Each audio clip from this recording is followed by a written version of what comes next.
Le transhumanisme est un mouvement qui considère qu'il est souhaitable d'améliorer la condition biologique de l'humain. Améliorer, d'accord, mais améliorer pour aller vers quoi? Est-ce que l'amélioration est une notion purement subjective ou y a-t-il un idéal commun vers lequel nous devrions tendre? Le but du transhumanisme est-il de faire de nous des humains parfaits? Eh bien, c'est exactement ce que j'ai demandé à Marc Roux et Didier Kernel. Voici leurs réponses.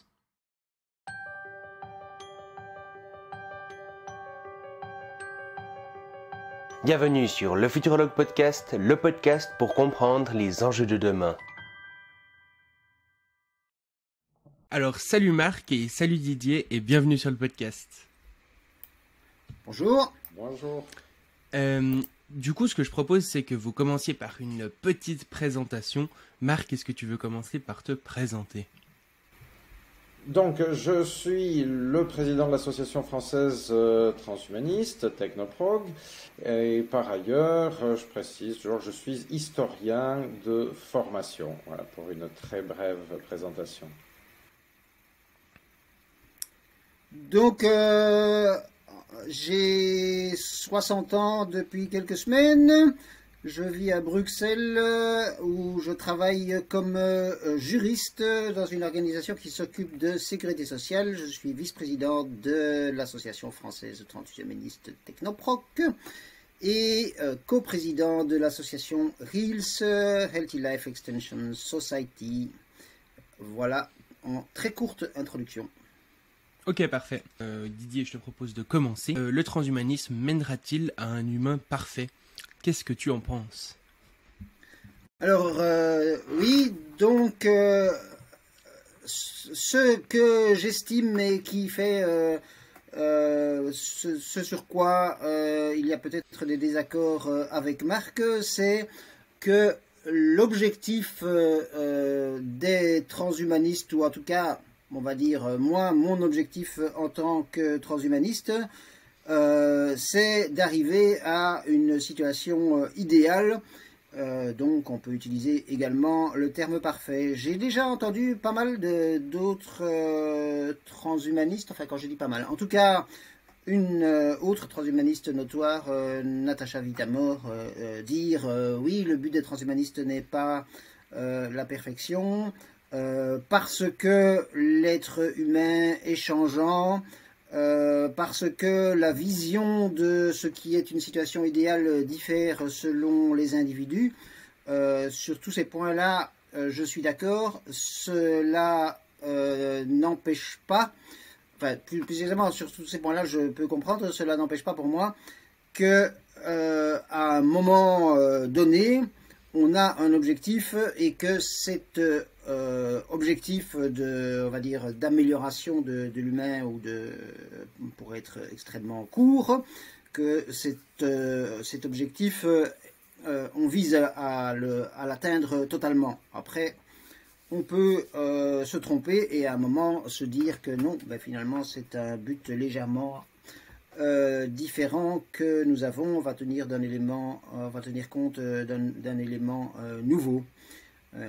Je me souviens quand j'étais étudiant, j'avais un cours qui s'appelait logique et argumentation, qui expliquait extrêmement longuement, de manière très complexe comme peuvent le faire les philosophes, que en réalité la recherche de la vérité, la recherche d'un raisonnement parfait, c'est quelque chose auquel, quelque chose de, on va dire, philosophiquement ou peut-être pour d'autres raisons inatteignable.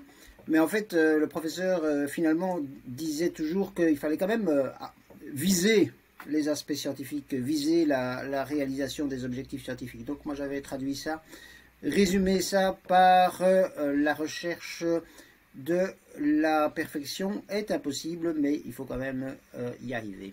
Donc il faut quand même l'avoir plutôt comme objectif. Voilà mon raisonnement en quelques phrases. Ok. Et du coup, toi Marc, est-ce que ton raisonnement diffère par rapport à ça? Et oui, mon raisonnement diffère, mais je pense que préalablement, il faut essayer de s'entendre autant que possible sur ce que l'on entend, ce qu'on met derrière le mot perfection. Parce qu'en effet, si perfection, c'est simplement un objectif très clairement défini, et qu'on se dit, ah ben, quand on a atteint complètement cet objectif-là, donc on a atteint une perfection, alors on pourrait s'entendre. Par exemple, si on dit la perfection pour l'humain, par exemple du point de vue de la longévité, c'est de vivre jusqu'à 120 ans, que tout le monde puisse vivre jusqu'à 120 ans. Eh bien, alors on pourrait se dire, grâce au progrès des techniques, de la médecine, on finira un jour par arriver à vivre, une très grande majorité de la population, par exemple, puisse arriver à vivre en bonne santé, précisons-le, donc jusqu'à l'âge de 120 ans. Et alors, on aurait dit, ah ben, par rapport à la définition de la perfection qu'on s'est donnée, ça y est, nous avons obtenu la perfection. Mais il me semble que, de manière générale, quand on utilise le terme perfection, parfait, sans préciser, eh bien, on a tendance à désigner une perfection justement générale. Donc, en termes de longévité, il me semble, enfin, c'est comme ça que je l'interprète, je comprends que quand on parle de perfection en termes de longévité, on veut sous-entendre une longévité plus que radicale, une longévité absolue, c'est-à-dire en réalité une immortalité. Quelles sont les caractéristiques de la perfection en général? Quand on en parle communément, en fait, ils reviennent au caractère de Dieu. C'est-à-dire que, par exemple, voilà, Dieu est strictement immortel, ou s'il cherche à se déplacer, par exemple, il est en situation d'ubiquité, il est partout à la fois. Donc, ça, c'est une forme de perfection, c'est un absolu. En termes de savoir, il est omniscient. Donc, il est parfait également du point de vue du savoir. Donc, voilà, est-ce que quand on utilise le terme perfection, en fait, on met une définition relative derrière, et il s'agit d'atteindre simplement un objectif qui a été fixé à un moment donné, de manière relative, ou bien est-ce qu'on en parle en termes d'absolu? Ces deux notions s'opposent complètement. Si on parle d'atteindre une perfection relative, alors bon, on peut fixer des bornes successives et puis les atteindre et considérer qu'on a parfaitement passé ces étapes, atteint ces étapes à chaque fois. Si on parle au contraire de perfection absolue, eh bien, il me semble qu'on conçoit les choses d'une toute autre manière, parce qu'on se met en réalité à parler là d'une dimension, je pense, que ça s'appelle métaphysique, c'est-à-dire qui ne peut pas être vérifié par l'expérimentation physique. Donc voilà, si on considère cette idée de perfection comme la première définition que j'en donne, bon, pourquoi pas, mais alors en réalité pour moi ça n'est pas une perfection, ça n'est pas l'usage qu'on fait communément du terme perfection.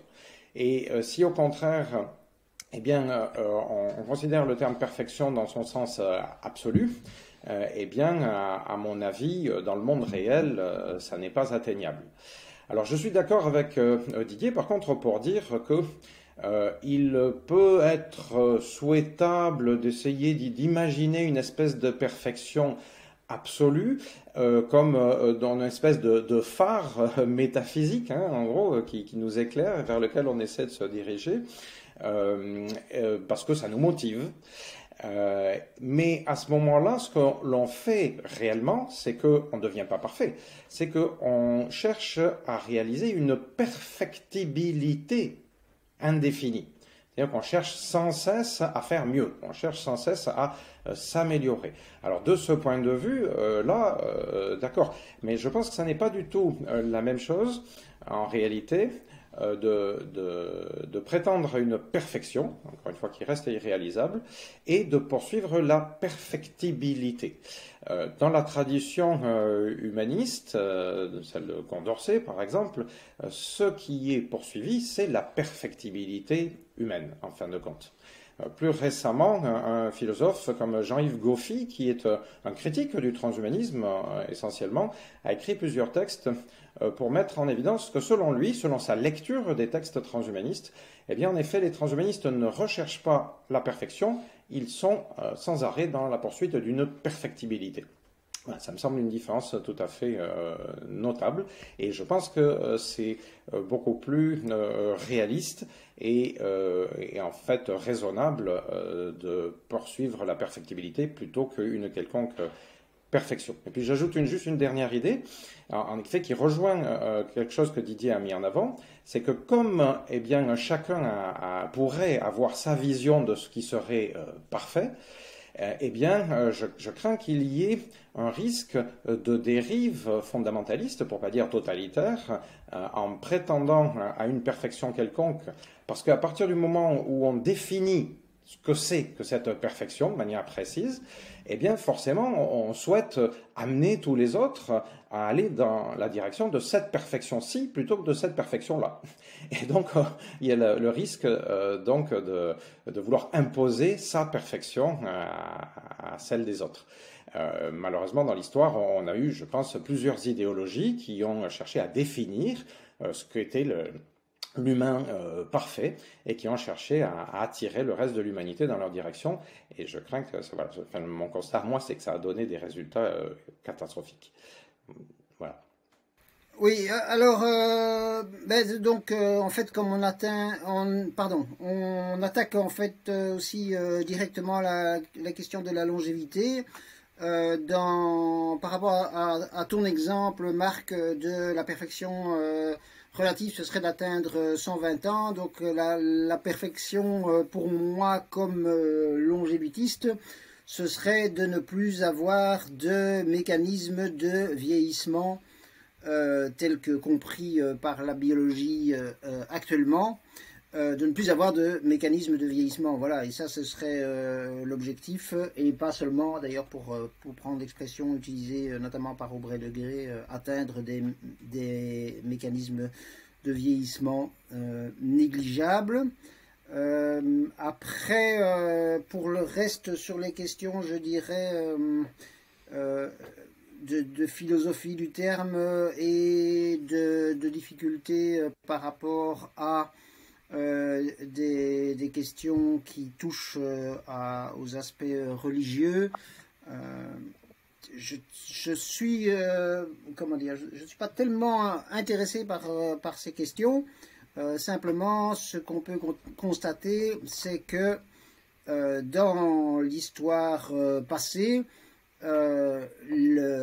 l'affirmation que dépasser certaines limites et viser à des améliorations et donc viser à certaines perfections aussi.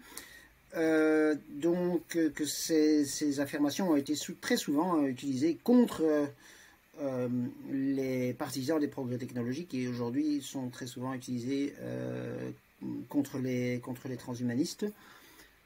Après, sur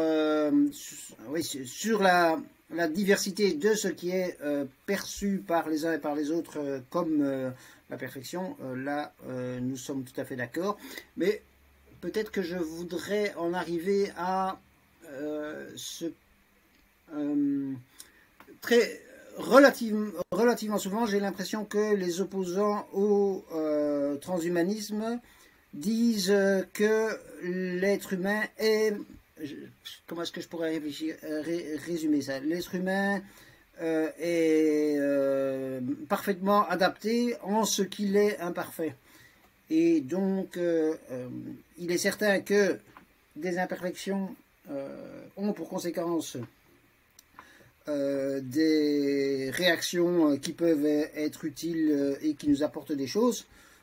Mais ça a plus d'inconvénients que cela en a davantage de manière assez claire, à mon avis.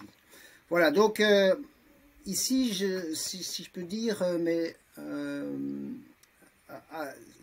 ici, les divergences sont plus peut-être des divergences d'expression que des divergences de fond, mais je ne suis pas certain. Voilà. Il me semble qu'il y a une divergence supplémentaire sur ce point-là, dans le sens où prétendre à une perfection, ce serait prétendre donc qu'on pourrait atteindre un stade de développement où nous n'aurions plus besoin d'évoluer. Or, il me semble, autant que je comprenne la biologie et la physique, qu'en réalité, atteindre un point où on s'arrête d'évoluer, il n'y a rien de plus mortifère. C'est-à-dire que on pense être dans un environnement face auquel on est parfaitement adapté. Sauf que si on commet la moindre petite erreur, finalement, l'environnement en question change de quelque manière que ce soit, eh bien, si on n'est plus capable d'évoluer, on risque fort de ne plus être capable de s'adapter à nouveau à cette nouvelle modification de l'environnement. Oui, selon les principes de la biologie traditionnelle, quand on s'arrête d'évoluer, eh bien c'est là qu'on est le plus fragile et que ce soit en tant qu'individu ou surtout en tant qu'espèce, eh bien on risque le plus de disparaître. Donc ça voudrait donc dire que pour prétendre à une quelconque perfection, eh bien, il faudrait avoir la certitude absolue de maîtriser la totalité de son environnement. Alors, la totalité de son environnement, sur le très très long terme, ça veut dire la totalité de l'univers. Et donc, il me semble qu'on retombe sur le problème précédent, c'est-à-dire que donc, pour prétendre de manière cohérente à une perfection absolue, il faut prétendre être Dieu. Et on retombe dans la dimension métaphysique dont je parlais. Il me semble qu'en réalité, il ne peut pas y avoir de demi-mesure avec la notion de perfection. Soit on est absolument parfait, donc de manière divine, soit en fait, il n'y a pas de perfection. Oui, donc en très court, encore une fois, d'abord ici on parle en termes d'objectifs, que l'objectif c'est d'atteindre ça, et donc en termes de biologie, mais aussi en termes plus larges, l'objectif est d'avoir une existence qui permet notamment d'échapper à tous les risques.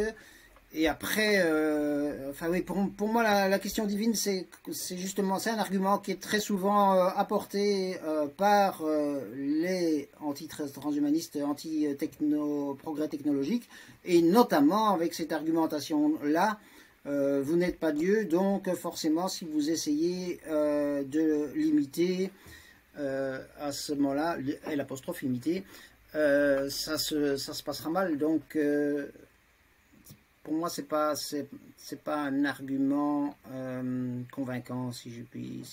Oui, c'est pas un argument convaincant. Voilà, mais comment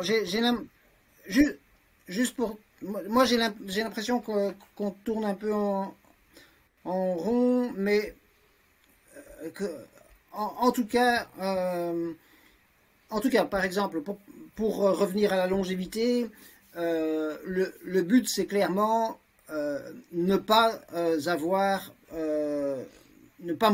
n'avoir aucun mécanisme de vieillissement, et pas n'avoir presque aucun mécanisme de vieillissement, et on va dire en termes de gestion des risques, le but c'est de n'avoir aucun risque, mais évidemment on n'y arrivera pas demain. Maintenant, dire qu'on n'y arrivera jamais, ça pour moi c'est une sorte de... Comment est-ce que je peux... Oui, de pessimisme peut-être, ou je ne sais pas. Enfin, en tout cas, dire qu'on n'y arrivera jamais, c'est affirmer qu'on connaît le futur, en tout cas qu'on connaît une partie du futur. Mmh. Et est-ce que j'avais enregistré une fois un podcast avec Marc, dans lequel il me disait que justement le transhumanisme à terme allait amener une sorte de diversité comme ça, où il n'y aurait pas forcément justement un type d'humain et on serait presque tous des clones parfaits, mais que justement ça allait amener à une diversité. Est-ce que le fait de se fixer une sorte d'objectif de perfection comme ça risque pas de casser un petit peu cette potentielle diversité? Oui, donc ça c'est un raisonnement qui tient. Disons, pour moi, c'est un tout petit peu la même question quand on parle de démocratie. La démocratie, normalement, c'est un système dans lequel c'est la majorité qui décide. Et donc, depuis Tocqueville, pas mal de gens ont imaginé que la démocratie mènerait à une diminution de la diversité. Et c'est globalement le contraire qui se passe. Maintenant, à un stade ultérieur, prenons quelque chose qui fait l'objet d'une moins grande diversité aujourd'hui que par le passé, la peine de mort, puisqu'il y en a quand même de moins en moins. Ça, je pense que, prenons cet exemple-là, atteindre la perfection, c'est-à-dire qu'il n'y a jamais de peine de mort, donc de condamnation à mort pour des raisons qui ne sont pas des questions de protection, mais vraiment en tant que sanction, ben pour moi, ce serait un élément de perfection dans un système pénal international. Voilà. Et par là... Donc ça veut dire que la diversité est quelque chose de très souvent souhaitable, mais c'est pas toujours quelque chose de souhaitable. Et alors par rapport à la question de la diversité, on va dire, des apparences physiques et des capacités humaines, là... c'est extrêmement complexe de savoir où on met la limite entre les diversités qui sont admissibles et les diversités qui ne sont pas admissibles, à savoir par exemple si on permet aux êtres humains de choisir le niveau avec lequel ils ressentent la douleur et ils ressentent de l'empathie. Si quelqu'un choisit de ne pas ressentir du tout de douleur et de ne pas ressentir du tout d'empathie, on voit clairement que ça peut comporter des risques. Et est-ce qu'il n'y a pas aussi, disons, une question presque justement un peu métaphysique, dans le sens que sur des choses comme par exemple la mortalité, et ben là c'est possible de s'imaginer une perfection, ça serait l'immortalité. Mais est-ce que sur des choses, par exemple, comme la conscience ou l'intelligence, est-ce qu'il y a une perfection? Est-ce qu'il y a un moment où on se dira, tiens, là, on a atteint l'intelligence ultime, la conscience ultime, ou ce genre de choses?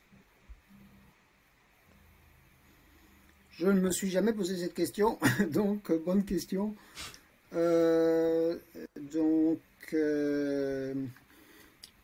Est-ce qu'il y a une conscience ultime? Ça ne me paraît pas inenvisageable que nous soyons totalement conscients de tout ce que nous sommes, en tout cas une conscience de soi ultime. Est-ce qu'il y a une intelligence ultime, donc une capacité à résoudre tous les problèmes ou toutes les questions et à être omniscient? Voilà, en fait, c'est ça. Ça ne me paraît pas non plus. Encore une fois, c'est pour moi dire que c'est totalement inenvisageable, c'est estimer que qu'on ait quelque chose que l'on est certain de quelque chose à propos du futur. Voilà. Mais peut-être que Marc dirait le contraire. Dire que c'est envisageable, c'est estimer qu'on peut savoir quelque chose du futur. Enfin voilà. Je vais laisser Marc répliquer là-dessus. À la fois, c'est une question intéressante, mais je pense qu'elle a moins de conséquences que d'autres questions sur, en tout cas, le court, le moyen et même le relativement long terme. Alors, en effet, ce type de questions-là, quel que soit le côté par lequel on l'approche, ça ne change pas la nature de la question. Encore une fois, pour moi, ça rentre dans la catégorie des questions qu'on peut appeler métaphysiques. C'est-à-dire que ce soit pour vérifier la possibilité ou bien pour vérifier l'impossibilité, en réalité, nous sommes dans l'incapacité en général, même de concevoir et encore plus de mettre en œuvre des expérimentations qui nous permettraient de répondre à la question. Et donc c'est la même chose que se poser la question est-ce que Dieu existe? Tous les théologiens sont d'accord pour dire que on ne peut pas, on ne doit pas, c'est hors de question, c'est dans le sens de ça ne se pose pas, de apporter des preuves de l'existence de Dieu. Comment dire, on croit ou on ne croit pas en Dieu, point barre, d'un point de vue religieux. Alors ensuite, il y a des démarches de la part de certains religieux qui vont dire, ben si Dieu existe, je l'ai rencontré en quelque sorte. Hein, je suis Bernadette Soubirous, voilà, j'ai eu telle expérience de révélation, j'ai été touché par la grâce, etc. Et puis on va mettre en avant, par exemple, des miracles pour prouver donc l'existence de la puissance divine. Mais ça n'est pas le fond du discours théologique. C'est plutôt de l'ordre presque de la dérive. L'essentiel du credo, c'est le credo, c'est-à-dire je crois. Et le reste arrive bien après et d'ailleurs peut être discuté au sein même des églises. Mais bon, sans aller plus loin, ce qui me semble important de reconnaître, c'est que pour les questions qui nous intéressent, c'est que ce sont des questions donc qu'on ne peut pas, auxquelles on ne peut pas répondre par l'expérimentation. Et donc, en effet, je rejoins à ce point-là Didier, par contre, en disant que ce sont des questions relativement peu intéressantes pour des transhumanistes qui s'intéressent en général à ce qui est concrètement réalisable. Mais il me semble néanmoins qu'il est important d'identifier ce type de questions. Parce que les mots immortalité, perfection, etc., reviennent régulièrement dans le débat public. Et dans le débat public, bien souvent, on a tendance à ne pas les distinguer des autres questions, des questions qui relèvent de la physique, donc de ce qui est réalisable ou expérimentable. Et ça, c'est un problème, parce que on n'arrive plus à se comprendre quand on utilise ces termes à terre et à travers, et sans prendre la peine de distinguer, encore une fois, de ce qui relève de la physique et de ce qui relève de la métaphysique. C'est pour ça qu'il me semble qu'il est important de discuter, de rappeler le sens de ces mots et essayer de les remettre à leur place. Et alors, je reviens, si je puis me permettre, sur quelque chose qu'a dit Didier préalablement, parce que justement, il me semble que ça montre un point de mécompréhension dans le cadre du débat public. C'est cette idée que ces arguments seraient d'abord des arguments utilisés par les opposants au transhumanisme, donc pour décrédibiliser le discours transhumaniste. Il me semble, alors c'est vrai, c'est largement vrai, sauf que dans la bouche de bien de ces critiques, eh bien, les termes sont utilisés dans leur sens métaphysique complètement, en disant, en gros, voilà, vous voulez jouer à Dieu, expression courante, enfin qui a été reproduite plusieurs fois, et donc c'est forcément négatif parce que vous prétendez que vous allez atteindre les dimensions métaphysiques qui sont habituellement réservées au domaine du religieux.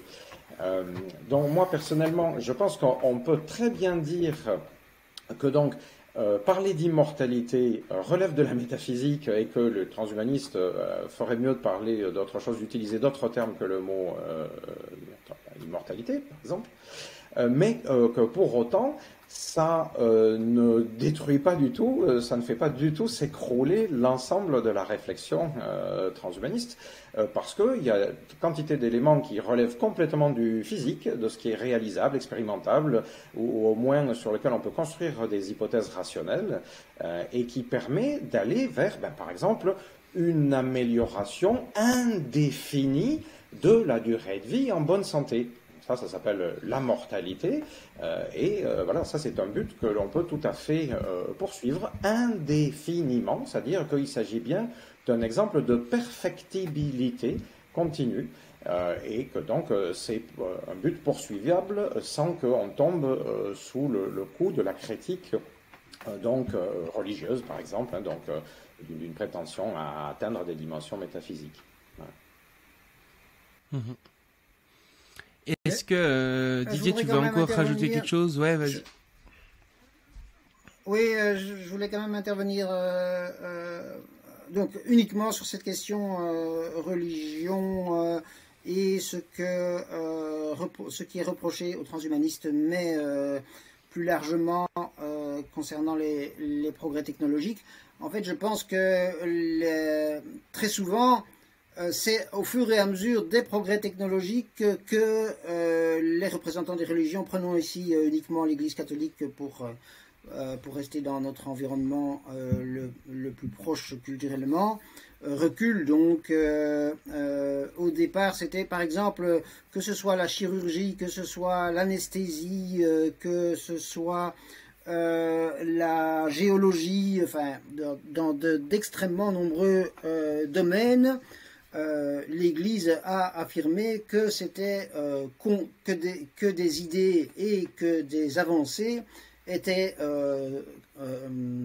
incompatibles avec la volonté de Dieu, et c'était donc jouer Dieu. Donc tu enfanteras dans la douleur signifiait que l'anesthésie n'était pas autorisée. D'autres textes signifiaient que tout ce qui était chirurgie n'était pas autorisé. Et par rapport au fait que les théologiens disent, enfin, qu'ils croient et que cela ne se justifie que par la croyance et pas de manière scientifique, là je suis vraiment pas du tout d'accord que ce soit, enfin, toute la théorie de l'évolution a fait l'objet de débats extrêmement longs pour, selon les chrétiens et les religieux d'ailleurs de manière plus large, pour prouver que l'évolution n'était pas possible,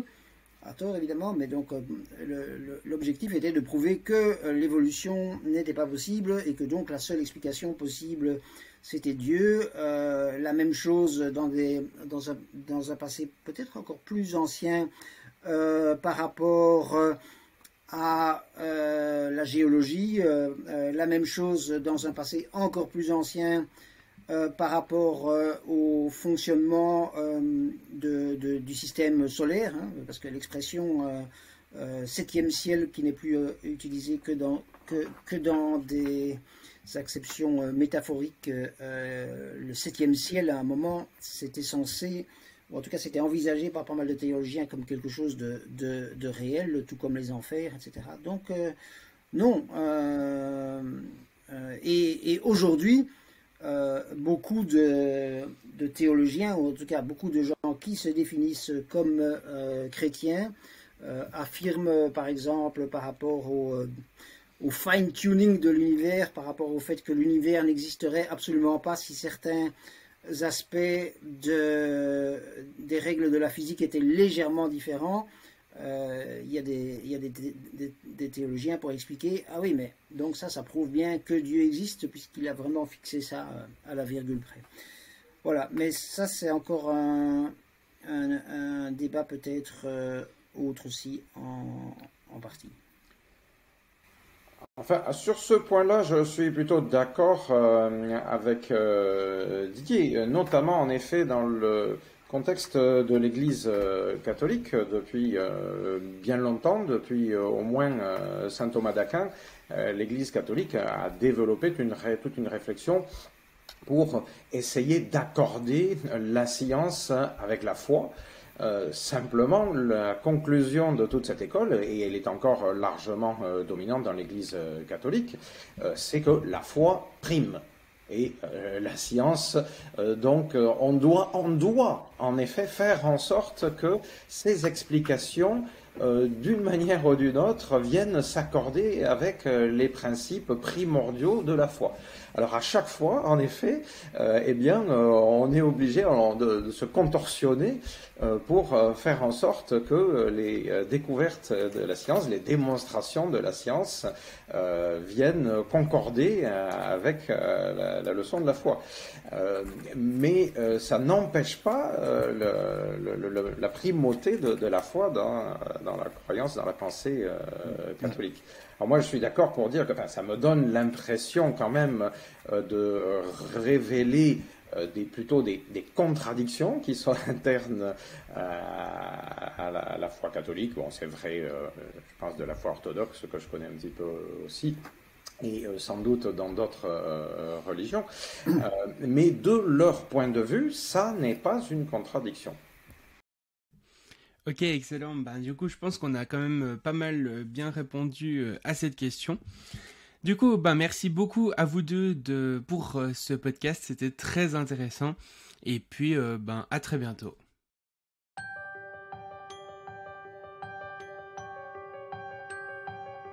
Merci d'avoir écouté le Futurologue Podcast, le podcast pour comprendre les enjeux de demain.